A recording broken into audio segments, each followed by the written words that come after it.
Hi friends, welcome to my channel. இந்த வீடியோவில் வந்துட்டு ஃபிஷ் குழம்பு எப்படி செய்யலாம்னு சொல்லி பார்க்கலாம். அதுக்காக நான் வந்து சென்னவர ஃபிஷ் தான் நான் எடுத்திருக்கேன். உங்ககிட்ட என்ன ஃபிஷ் இருக்கோ நீங்கள் அதை யூஸ் பண்ணிக்கோங்க. இது வந்து மீடியம் சைஸும் ரொம்ப சின்ன சைஸ் மீன் இருந்ததால் நான் அதை வந்து குட்டி குட்டியாக கட் பண்ணலை.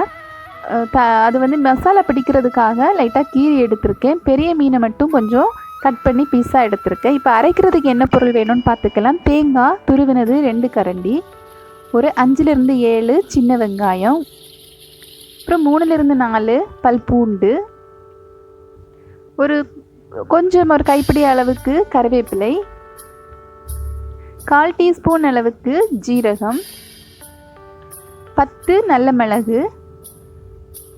இப்போது நீங்கள் பவுடராக இருந்துச்சுன்னா ஒரு 1/4 டீஸ்பூன் எடுத்துக்கோங்க, அல்லது 10 நல்ல மிளகு எடுத்துக்கோங்க அரைக்கிறதுக்காக. அப்புறம் தாளிக்கிறதுக்கு என்ன பொருள் வேணும்னு பார்த்துக்கலாம். எண்ணெய் வந்துட்டு நல்லெண்ணெய் நான் எடுத்துருக்கேன் 2 டேபிள் ஸ்பூன், ஒரு 1/4 டீஸ்பூன் அளவுக்கு வெந்தயம், அப்புறம் காரத்துக்கு தேவையான அளவுக்கு பச்சை மிளகாய் கட் பண்ணி வச்சுக்கோங்க, தக்காளி 2 கொஞ்சம் பெரிய சைஸ் தான், நல்ல பழமாக பட்டு எடுத்துக்கோங்க, உப்பு தேவையான அளவுக்கு, அப்புறம் எலுமிச்சை பழம் அளவுக்கு புளி எடுத்து நல்லா தண்ணியில் கரைச்சி வடிகட்டி எடுத்துக்கோங்க.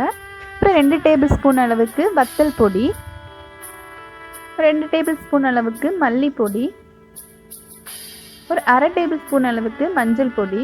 இப்போ ஃப்ரை பண்ணுறதுக்காக நான் கொஞ்சம் மீன் எடுத்திருக்கேன். அதில் கொஞ்சம் வத்தல் பொடி, அப்புறம் மஞ்சள் பொடி, கொஞ்சம் உப்பு, கொஞ்சம் நல்ல மிளகு பொடி, இதெல்லாம் மிக்ஸ் பண்ணி நான் மீனை ஊற வச்சுருக்கேன் ஃப்ரை பண்ணுறதுக்காக. அது ஒரு 15 நிமிஷம் ஊறட்டும். நம்ம அந்த கேப்பில் வந்து ஃபிஷ் குழம்புக்கு ரெடி பண்ணலாம். அதுக்கு வந்து ஃபஸ்ட்டு ஒரு சட்டி எடுத்து வச்சுக்கோங்க, மண் சட்டி. அது வந்து ஹீட் ஆன உடனே நம்ம 2 டேபிள் ஸ்பூன் அளவுக்கு நல்லெண்ணெய் சேர்த்துடலாம். ஓகே, சூடாயிடுச்சு. இப்போ நல்லெண்ணெய் சேர்த்துடலாம். எண்ணெய் சூடான உடனே 1/4 டீஸ்பூன் அளவுக்கு வெந்தயம் நம்ம எடுத்து வச்சுருக்கிறத சேர்த்துடலாம். ஓகே, வெந்தயம் நல்லா கரிஞ்சிடக்கூடாது. உடனே நம்ம கறிவேப்பிலை சேர்த்துடலாம். இப்போ பச்சை மிளகாயும் சேர்த்துடலாம், பொடியாக நறுக்கி வச்சுருக்கிறது. அப்புறம் நம்ம கட் பண்ணி வச்சுருக்கிற தக்காளி பழத்தில் கொஞ்சமாக ஒரு 1/2 போல் எடுத்து இங்கே தாளிக்கிறதுக்கு சேர்த்துக்கோங்க. 1/2 மட்டும் எடுத்தால் போதும். அப்புறம் புளி கரைசல், நம்ம கரைச்சி வச்சுருக்கிற புளி கரைசலில் நம்ம இங்கே வச்சுருக்கிற தக்காளியும் கூட சேர்த்துக்கலாம், பேலன்ஸ் இருக்கிற தக்காளி. அப்புறமா வத்தல் பொடி, காரத்துக்கு உங்களுக்கு எவ்வளோ தேவையோ நீங்கள் அந்த மாதிரி சேர்த்துக்கோங்க. அப்புறம் வந்து மஞ்சள் பொடி, அப்புறமா மல்லிப்பொடியும் சேர்த்துடலாம். ஓகே, இப்போ உப்பு சேர்த்துடலாம். இது எல்லாம் சேர்த்துட்டு நம்ம நல்லா மிக்ஸ் பண்ணலாம். தக்காளி பழம் நல்லா பழுத்த பழமாக இருந்துச்சுன்னா நல்லா பிசைஞ்சு விடுறதுக்கு ஈஸியாக இருக்கும். நல்லா பிசைஞ்சு விட்டுக்கோங்க.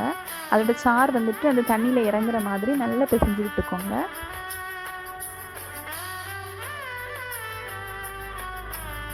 நல்லா மசாலாவும் நல்லா மிக்ஸ் பண்ணி இந்த டைமில் நீங்கள் புளி, காரம், அப்புறமா உப்பு எல்லாம் செக் பண்ணிக்கோங்க. இப்போ வந்துட்டு நம்ம அரைச்சி வச்சுருக்கிற தேங்காய் விழுதையும் சேர்த்துடலாம். நான் இதில் வந்து கறிவேப்பிலை நிறையவே சேர்த்துக்கிட்டேன், அதனால தான் அதை பார்க்குறதுக்கு க்ரீன் கலரில் இருக்குது. இதை எல்லாமே சேர்த்து நல்லா மிக்ஸ் பண்ணிவிட்டு நம்ம அங்கே வதக்கியிருக்கோம் இல்லையா கொஞ்சமாக தக்காளி, பச்சை மிளகாய், அது கூட நம்ம இதையும் சேர்த்துடலாம். அது நல்லா வதங்கணும்னு அவசியம் இல்லை. ஓகே, இப்போ நம்ம சேர்த்துடலாம்.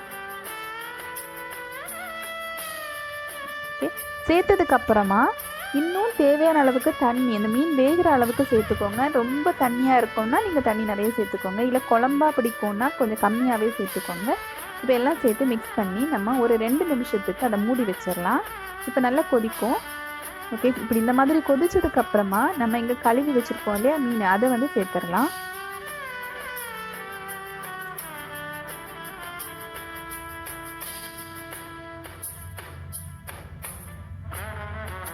ஓகே, இப்போது நம்ம வந்து மெதுவாக கரண்டி யூஸ் பண்ணி அந்த மீன் வந்துட்டு நல்லா மூழ்கி இருக்கிற மாதிரி, அப்போ தான் நல்லா கரெக்டாக வேகும். அதனால் எல்லாம் அதோட மிக்சிங் எல்லாம் கரெக்டாக மீனில் படுற மாதிரி நம்ம வச்சுக்கலாம். உங்களுக்கு நிறைய தண்ணி பிடிக்கும்னா நீங்கள் தண்ணி சேர்த்துக்கோங்க, இல்லை குழம்பா திக்காக தான் வேணும், நிறைய தண்ணி சேர்க்க வேணாம். மீன் வேகிற அளவுக்கு கொஞ்சமாக தண்ணி சேர்த்துக்கோங்க.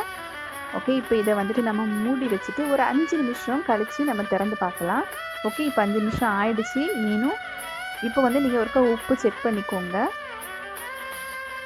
செக் பண்ணிவிட்டு அது நம்ம கொஞ்சம் இப்போ மீன் ஆல்மோஸ்ட் வெந்திருக்கும், இருந்தாலும் இந்த மசாலா கிரேவி எல்லாம் கொஞ்சம் தண்ணியெல்லாம் வற்றி குழம்பு மாதிரி வரணும் இல்லையா, அதனால அது 2 நிமிஷம் நம்ம மூடி வச்சுருவோம். அப்படியே சிம்மில் வச்சுக்கோங்க.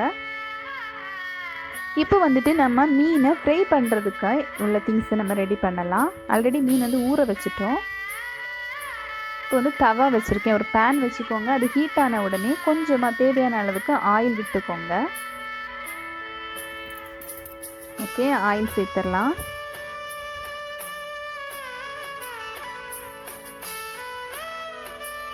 இப்போ நம்ம ஃபிஷ்ஷையும் சேர்த்துடலாம்.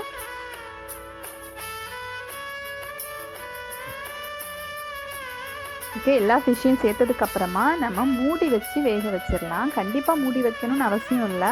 இப்போ நம்ம பேன் இந்த மாதிரி டீப் ஃப்ரை பண்ணாதனால மூடி வச்சோன்னே சீக்கிரமாக வேகும். இப்போ ஃபிஷ்ஷும் ஆல்மோஸ்ட் நல்லாவே குக் ஆகி கரெக்டாக வந்துடுச்சு. இப்போ நம்ம கொஞ்சமாக கருவேப்பிலை சேர்த்து ஸ்டவ் ஆஃப் பண்ணிடலாம். அந்த மண்சட்டினால அந்த சூட்லேயே தண்ணி கொஞ்சம் வற்றி இன்னும் வந்துடும். அதனால் ஸ்டவ் ஆஃப் பண்ணிக்கோங்க இப்போது. ஓகே, இப்போ ஃபிஷ் வந்து ஒரு சைடு நல்லா ஃப்ரை ஆயாச்சு. நம்ம இப்போ திருப்பி போட்டுடலாம்.